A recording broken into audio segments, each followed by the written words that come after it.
Hello viewers, if you are new to the channel, please hit the like and subscribe button and share it with your friends. Also, click on the bell icon so that you get the latest information about the videos that are uploaded. Hello students, welcome back to the new video. In this video, we are going to continue the ongoing chapter number 12, Reproduction in Plants.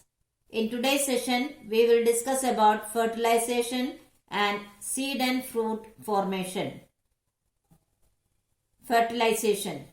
Fertilization may be defined as the fusion of male gametes, that is pollens, with the female gametes, ovum, in the ovules.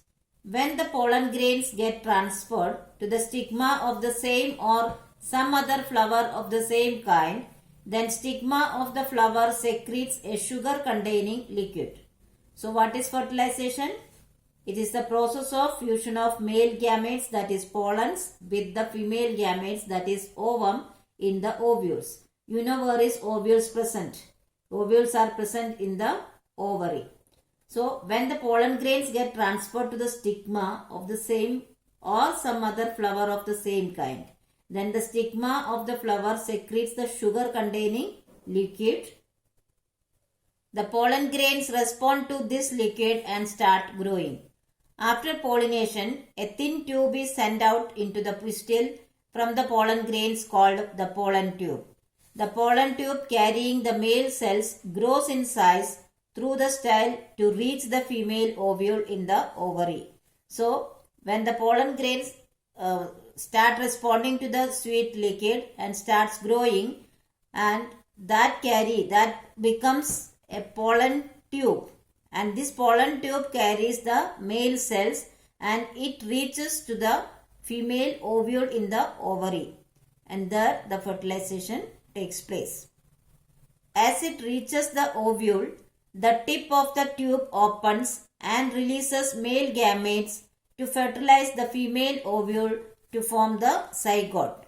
So when the pollen grains reaches the ovary, it opens and the male gametes get into the ovule, and then there they fuse together and form the zygote.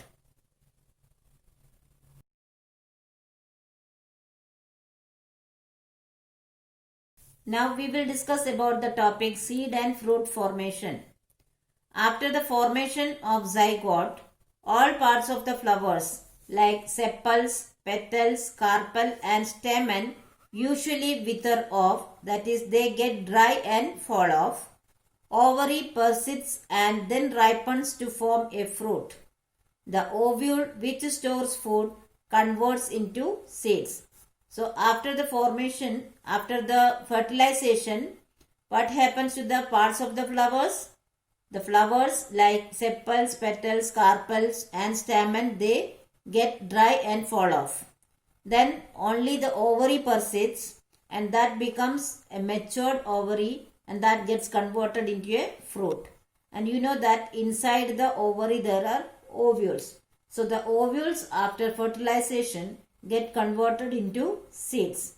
That is why usually we see all the seeds inside the fruit.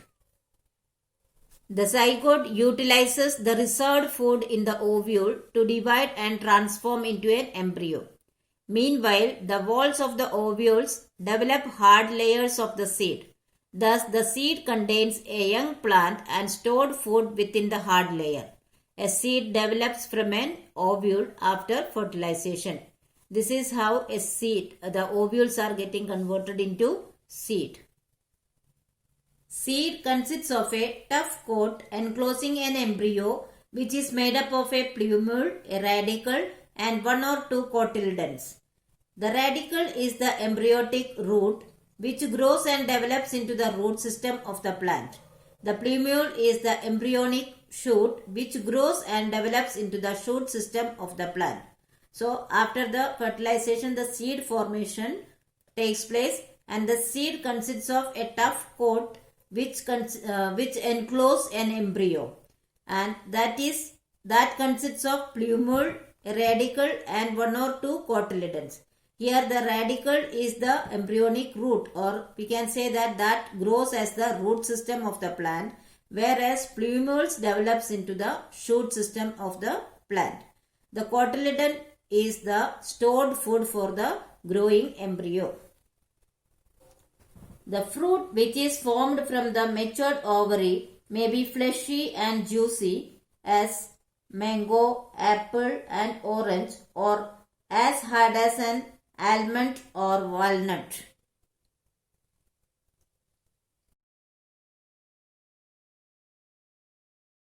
So students, I hope you have understood the topics very well. But still, if you have any doubt, you can write in the comment section. I will surely try to solve it as early as possible. Here are some review questions. Please solve it in your notebook. Thank you.